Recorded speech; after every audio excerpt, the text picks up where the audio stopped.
Okay, so we've got the car on jack stands. Done all I can do on the floor today.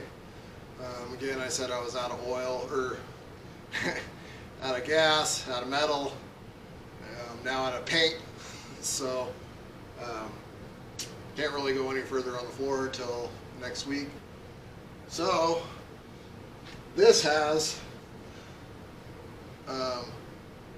because this was a slant 6 car base model, this actually even had the radio delete, although someone had tried to rip it off.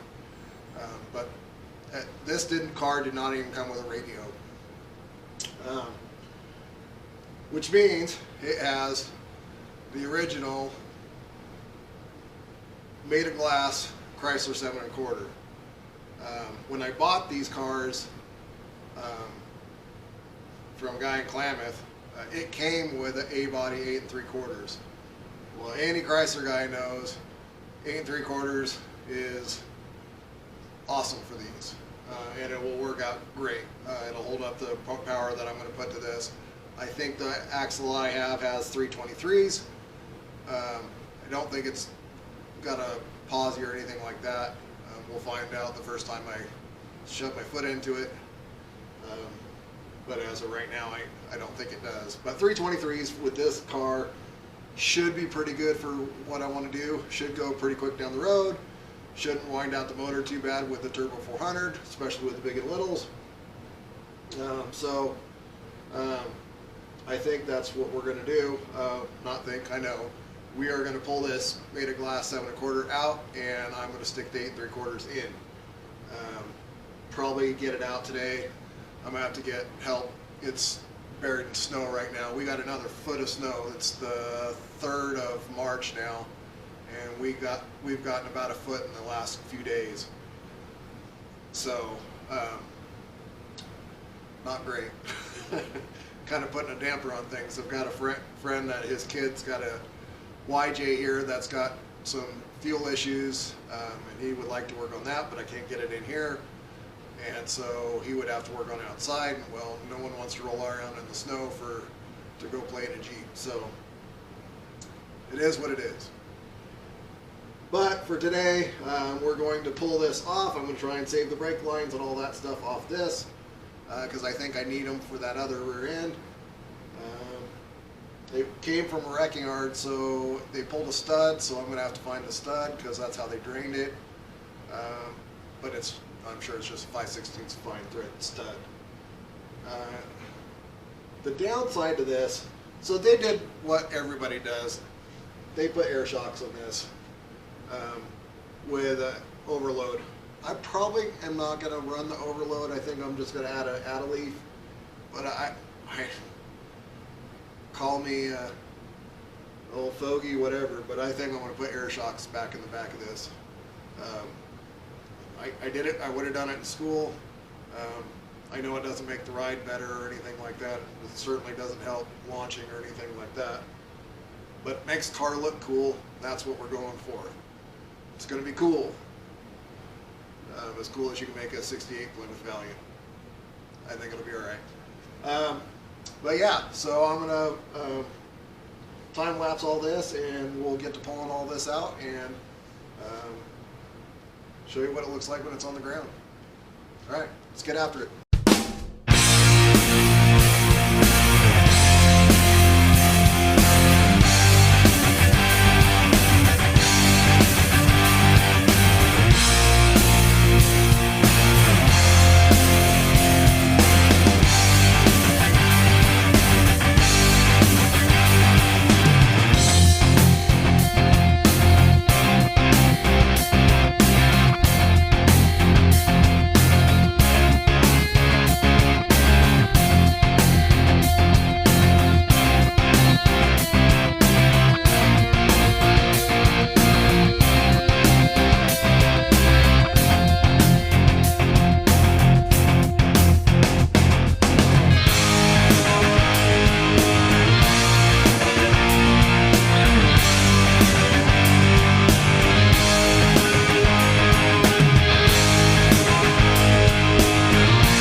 3/4 up front here. And we dug, or 8 3/4 out of the snow. You can see there is a giant size difference, both in the ring gear, the ring and pinion, axle shaft, tubing, everything. Everything about this is bigger and will hold up to what I'm going to put into this. The brakes are bigger. All of it's just all around a better plan. So I'm going to scrape this off. I have one issue that I didn't think about, and I believe, if I can find them, that I'm going to have to find different U-bolts because the tube sizes are definitely different. So, it's not going in today. I'll set it in there, I'll get those brake lines off, scrape this clean. Obviously I'm going to need at least one drum, probably both of them. These are original. You can tell by that big metal lip. So who knows how fun those are going to be to get off. Don't know what the condition of the brakes are inside. But probably should play to play. This motor should be, I would guess, mid to high 3s, maybe low 4s, with tune and computer and all that stuff in the cam. We did some mild porting on the heads, really mild, nothing crazy. So this car doesn't weigh anything, so it should scoot down the road just real nice, and I would like to be able to boil the tires at will. This will allow me to do it. So once again, I'm going to try and shove her in there and put it on some time lapse, and we'll get it as far as we can today and see what we can do when we get the right parts. Alright, let's go.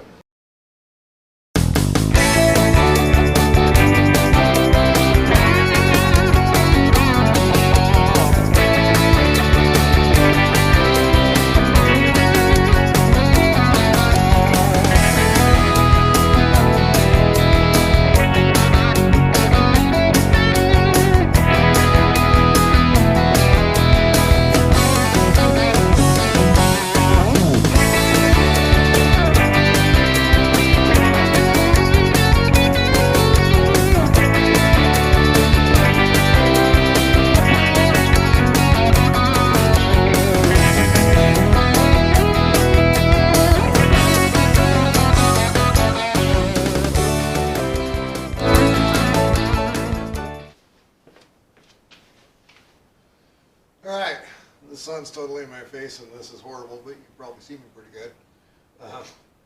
So, one side down.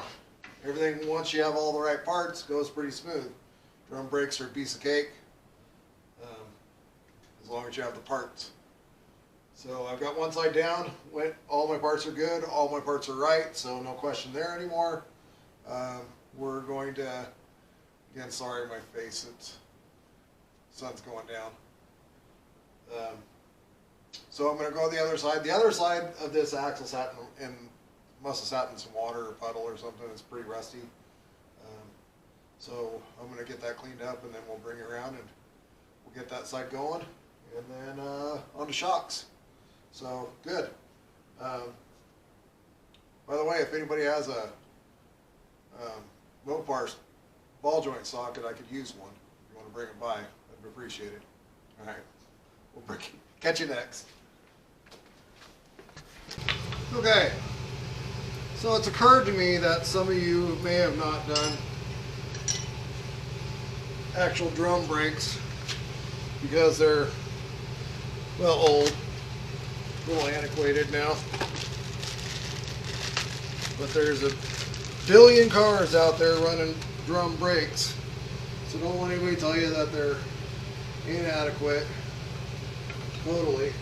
Are disc brakes better? Absolutely. But are drum brakes unsafe at all? No, not even a little bit. Think about muscle cars back in the day. 300 and 400 horsepower cars. Big old hammy cars running down the road with all disc or all drum brakes. So, yeah, there's better brakes. But these will work just fine. I did upgrade the fronts to disc. They're small discs. And I wouldn't be cruising a 6-second car on stock brakes. But for this, it'll be fine. There's a couple things to keep in mind though. I didn't film this being all rusty, but on all drum brakes there's usually three places where the brake pad itself rides. Sorry, the brake shoe on each side. If they have a groove worn in them, you have to clean up that groove, or otherwise the shoe will get stuck there and it won't oscillate properly. So take a die grinder with a little 3M disc and just clean them up a little bit just so you have a nice flat surface. Apply a very thin layer of Sil Glide, grease, something to keep. Sil Glide works best in my opinion. I use a synthetic form of that and it works pretty good. But you want to make sure that all the points are lubricated just a little bit. We're not talking a gob, we're talking a very, very thin film. And the reason being you don't want a bunch is because that can drop down, especially if it's a low heat sensitivity one and you plan on driving fast and stopping. If you create a bunch of heat in there, you don't want that to melt off and drip it down on your drum, which will then in turn get flung around on your brake pads and cause problems with your braking. So very, very thin, very light.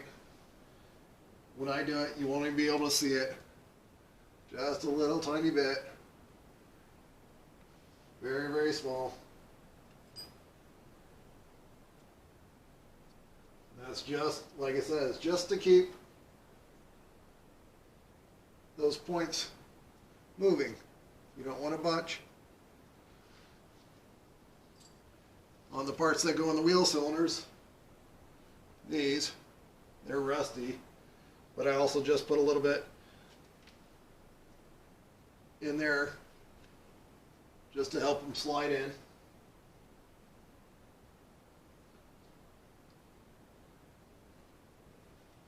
Don't use a petroleum-based anything because you don't want that to get on your shoe.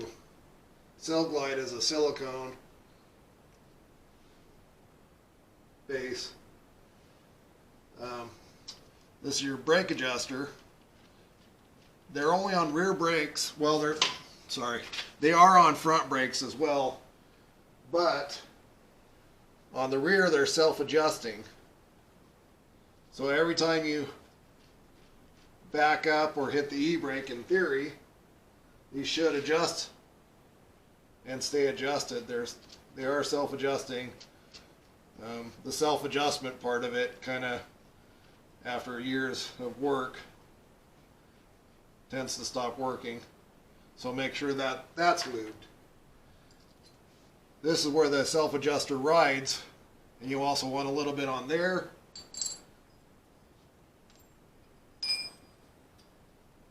And on the back shoe there's a pin where this rides, and you want a little bit on that pin.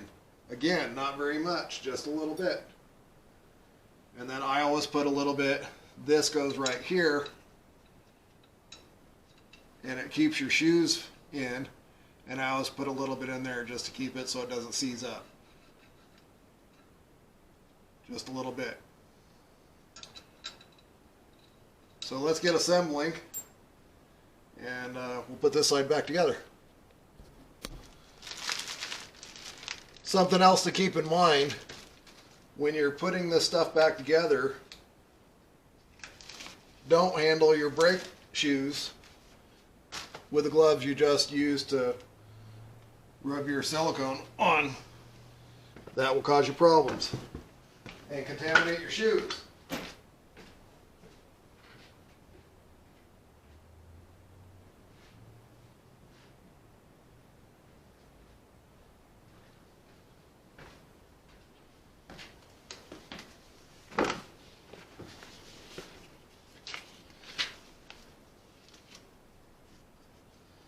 You see people today changing brake pads and shoes without using anything. I don't necessarily agree with that. I think you should have a little bit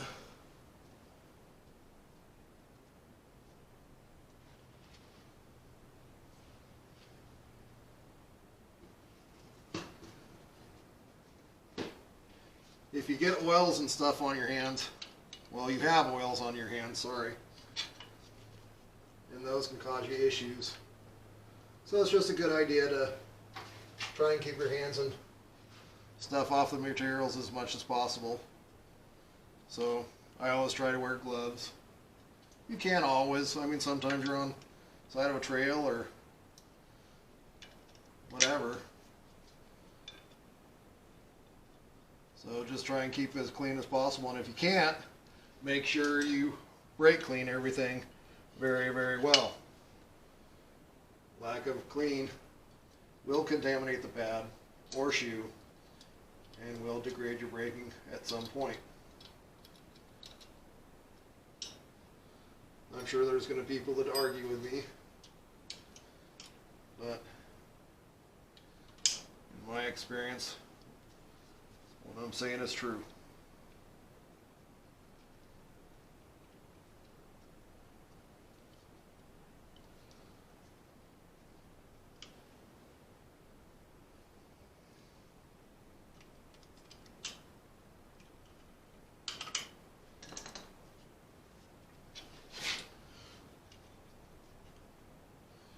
So this is where your e-brake goes. It goes on that cable.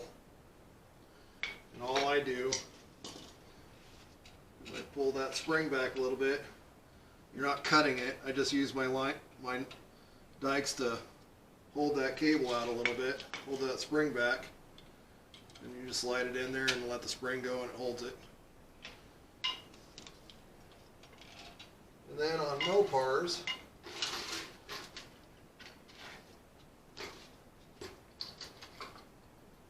kits come, hardware kits come for basically everything now, and on Mopars they like the long pins for the spring,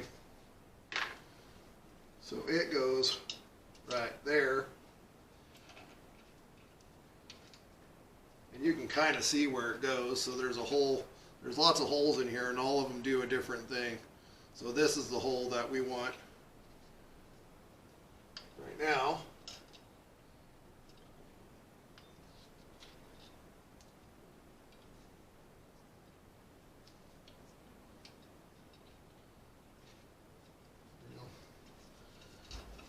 Stick that up here.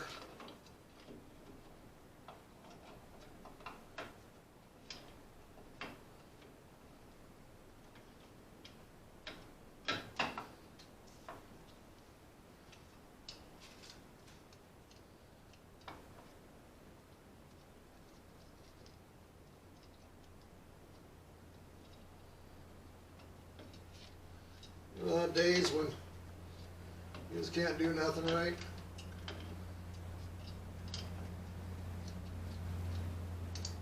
Right now I'm having that day.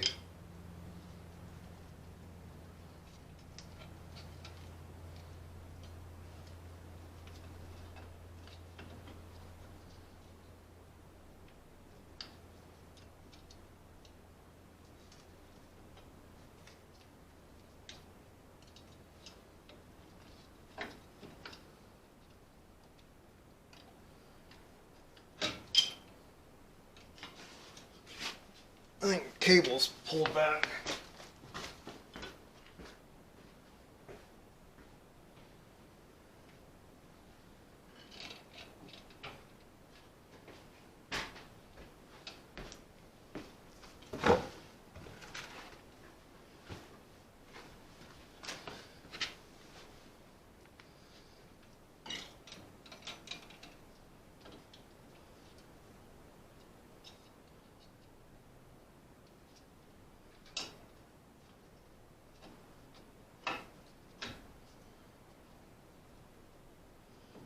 That's better.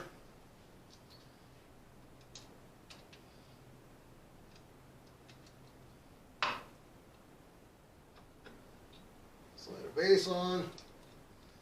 Slide a spring on.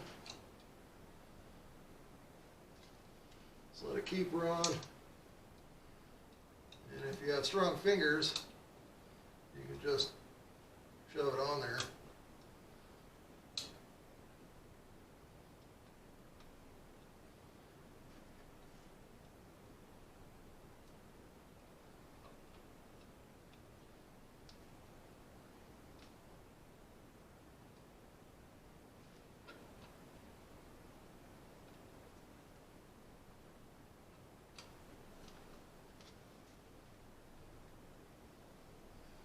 Just twist it 90.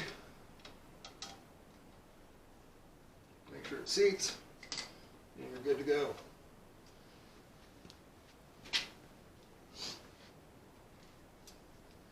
So at this point, I'll just throw a little bit of grease back on the cable guide. This is for your e-brake. Make sure it moves freely.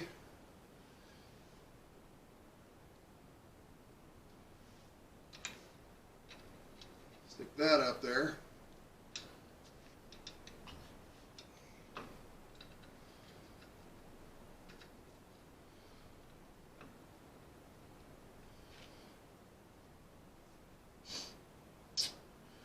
And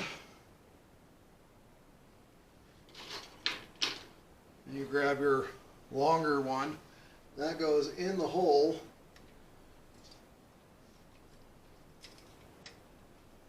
Yep. As it falls out.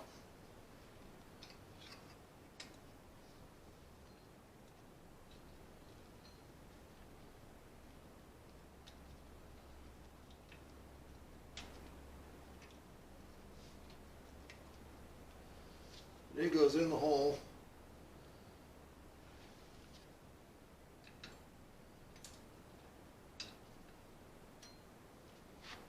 Where your cable guide goes.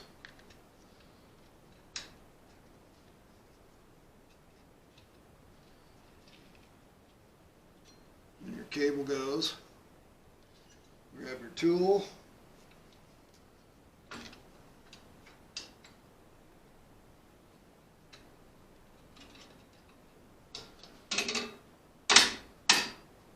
There you go. And you make sure that your cable guide didn't flop out like mine did.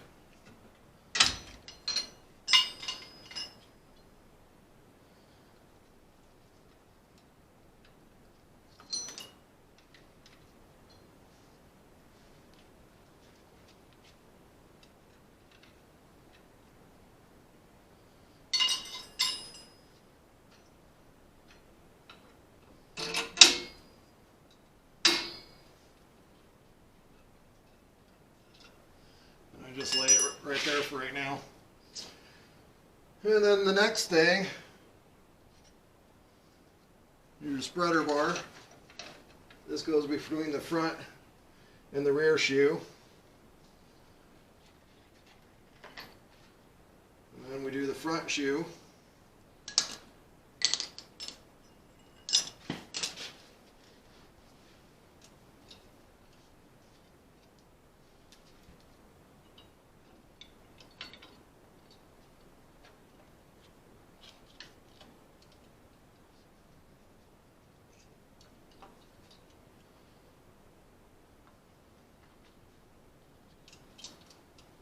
Base on. It goes real similar to the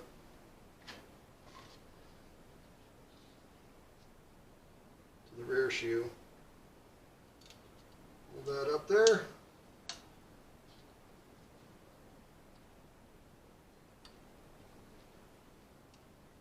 Turn it 90. There you go. Now we have 2 springs left. This holds the top, the front shoe to the top. This one holds the two together, and then your adjuster. So always put your adjuster in. It has teeth on it. So there's three parts. There's a slider, there's an adjuster, and then there's the part that comes out. And so if you pretend you have this on a shoe, you hold it. So both those are on pads. And when this turns, if this turns one way, it makes this longer, and if it turns the other way, it makes it shorter. So you want to make sure, one, I always turn it all the way in when I'm putting it together.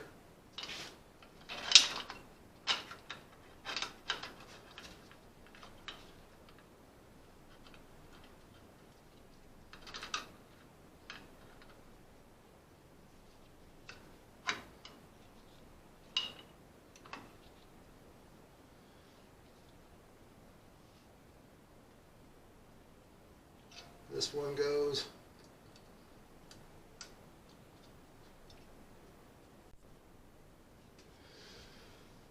Sorry, I lost you there for a minute. So what I was saying is that long spring goes across here, the cable goes down to an adjuster, and then lastly, you take that spring and use your tool.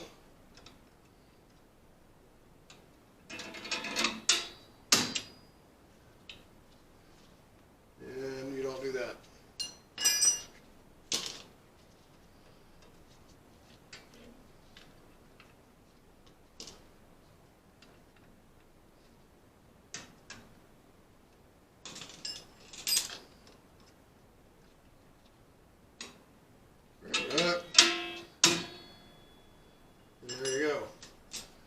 For added assurance, you just kind of take your pliers, close those up a little bit.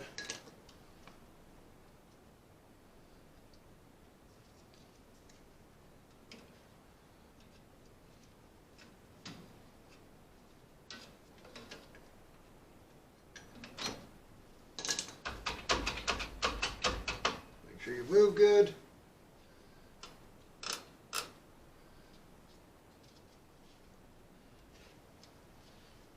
Tony's your uncle. There you go.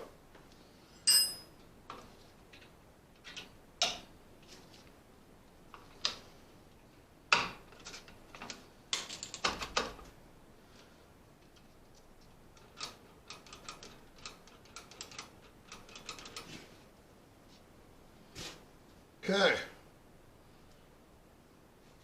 Now,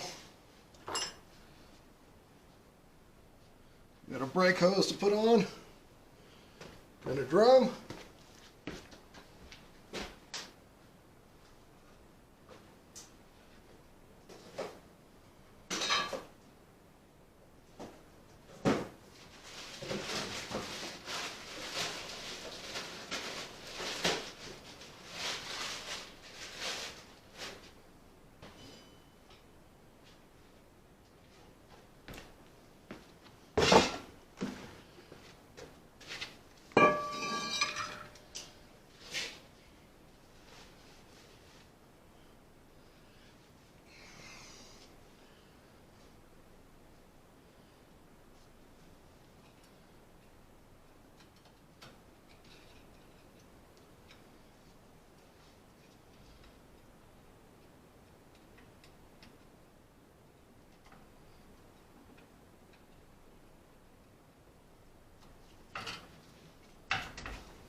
Some people may have noticed that I've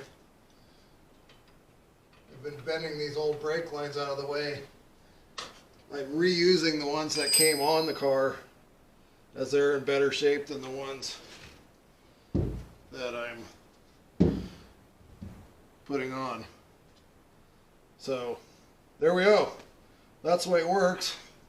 When you pull the e-brake, moves this adjuster and it adjusts those up. When you put the drum on, well, I can tell right now without doing anything, it's really, really sloppy. So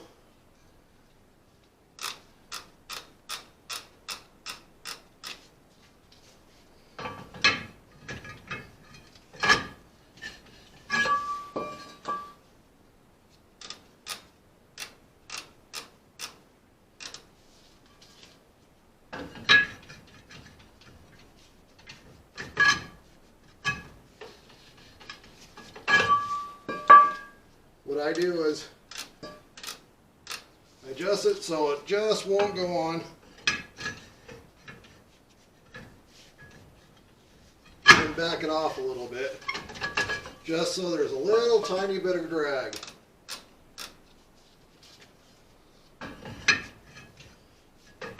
Ever so little.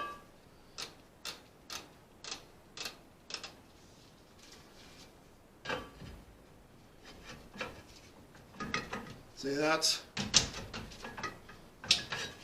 barely wants to go in, so I'll pull this adjuster back and I'll just about half turn back. A little more.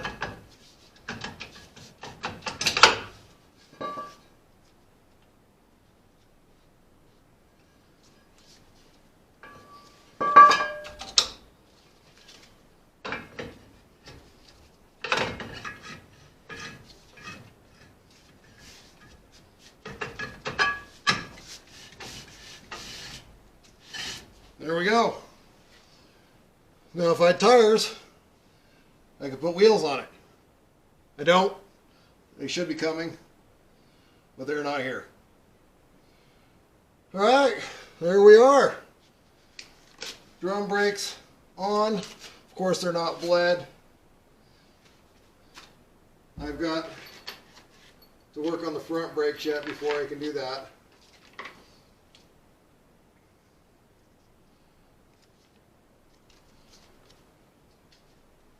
So we'll throw these pins away. We don't need those. These are plugs that go in the holes behind the adjusters. So when this is all said and done, you can fine tune your adjustment with an adjustment tool. It looks kind of like a little S. It's flat on both sides and it's just a little lever. You can adjust that from underneath the car. So yeah, there we are.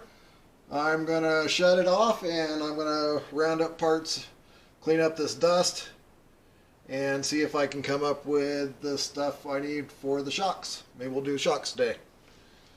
So let's stand by. Well, howdy. Well, I apologize. I've been working on this for about 3 hours. I got the disc brakes done, which you saw last hour or so. 45 minutes. I've been working on the shocks. I tried to film it. I don't have good enough lights or camera to film underneath there, so it just looked all dark. So no video of it. Everybody's done shocks. Air shocks are no different. You just run a line. There's no tools involved in running a line except for maybe a drill bit to drill a couple keepers for the line. The big thing to keep in mind is, one, don't tighten all the shocks until it's completely on its weight. The other thing is when you're running air lines, you got to keep them away from stuff. It's pretty self-explanatory. I tend to run that corrugated wire loom tubing over all the lines, and that way I just have that little extra added protection, so when I zip tie it to stuff, it's not zip tying directly to the line. The lines are pretty resilient. The lines on this, probably in the 70s. So I don't know if I filmed this or not. Sit tight here a second. So in this box, or in this car, I bought this from a wrecking yard. I think I told everybody that before. It's been sitting in there for 15, 20 years that I know of. I bought it with another car, a four-door that was in much better shape, but an Oregon car. This one had no registration, had no title. I had to go through the paperwork and go through the DMV to get a new title with paperwork from the wrecking yard. Inside of this car was a box of stuff, and you can see all the bad Bondo on here. In that box was a bunch of pieces and parts that someone purchased for this car at some point.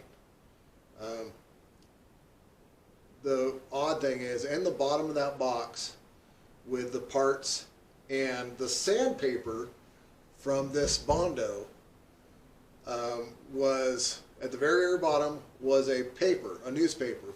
It was an LA Times newspaper dated March 11th, 1984.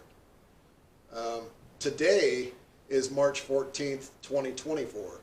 So almost exactly 40 years ago, whoever had this car started doing this Bondo.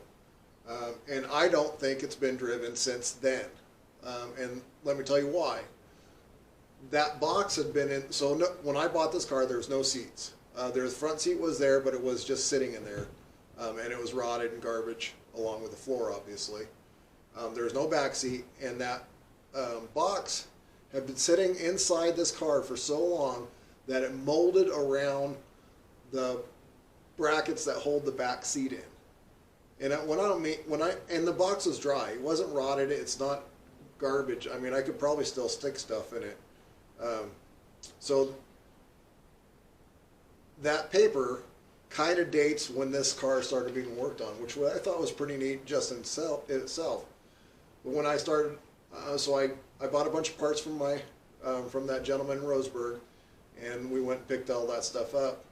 And so I knew I was bringing back a back seat, so I decided, well, I better clean it out. Might as well see if that seat fits.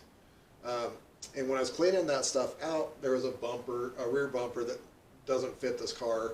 I mean, it's an A body, but it's like a 74, 75. Had the reverse markers in the bumper. But inside there was this. Now, this isn't the whole thing, but this is the window sticker with this VIN number saying that this was a Valiant 106 two-door sedan, priced new at $2,228. It had a $46.35 upgrade.